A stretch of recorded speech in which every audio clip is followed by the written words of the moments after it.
মোক ডিঙিত ধৰি কেনে ৰুমৰ ভিতৰ ফালে সোমোৱাই দিছে, সোমোৱাই পিনে কৈছে যে তই গাৰু নোহোৱাকে শুই দেখা বুলি কৈছে।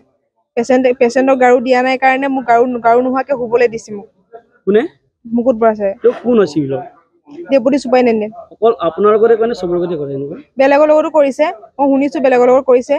আৰু মই আজি ওলাই আহিছো এইটো কাৰণে যে মোৰ পিছত যাতে বেলেগ এজনী এইটো ভুক্তভোগী হ'ব নালাগে। আজি মই ভুক্তভোগীৰ কাৰণে মই আজি ওলাই আহিব লগা হৈছে। হয়, আমাৰ ষ্টাফ এগৰাকীক আজি তাই ডিউটিত অকলে আছিলে। ২৭টা পেচেণ্ট তাই অকলে কেয়াৰ দি আছিলে, অকলে ডিউটিত ট্ৰিটমেণ্ট দি আছিলে। তাৰপিছত তাইক মানে এটা পেচেণ্টক গাৰুটো নিদিয়াৰ কাৰণে শাৰীৰিকভাৱে অপদস্থ কৰিছে।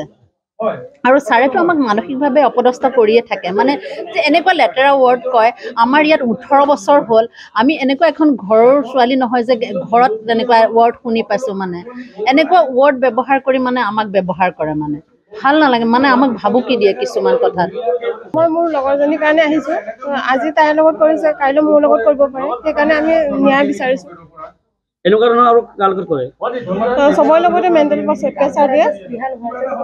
কাৰণ আমি যিখন বিচনাত ৰেষ্ট লওঁ সেইটো আমাৰ ডিউটি ৰুমে হয়। আগতে CC কেমেৰা নাছিলে, সেই CC কেমেৰাটো মানে সন্মুখত দি দিছে। আমি মানে চব আমাক চাই দেখি থাকে চব, আকৌ ভইচো মানে কথাও শুনিয়ে বুলি মানে গম পাইছোঁ। মানে যিটো ৰুমত বিশ্ৰাম ৰখে ৰুম, সেই বিশ্ৰাম আমি ডিউটি ৰুমত তাতে এখন বিচনা আছে, তাতে আমি ৰেষ্ট পালে তাত ৰেষ্ট লওঁ। সেইটো ওপৰতে CC কেমেৰা এটা আছে। আমিতো ন্যায় বিচাৰিছো, ন্যায়টো লাগিবই। ন্যায় নহ'লে আমি ধৰ্ণা দিম বুলি ভাবিছো আৰু ডিউটি নকৰো বুলি ভাবিছো। কাৰণ এনেকে মেণ্টেলি টৰ্চাৰ কৰি মানুহে ডিউটি কৰিব নোৱাৰি নহয়। ইয়াত যিখিনি হৈ আছে মইতো সহ্য কৰিব পৰা নহয়। মোৰ লগতো যিখিনি বেয়া ব্যৱহাৰ কৰিছে সেইটো আৰু মানে সহ্যকৰ নহয়। মোৰ গাত টাচ কৰিছে, মিছ লেংগুৱেজ ব্যৱহাৰ কৰিছে।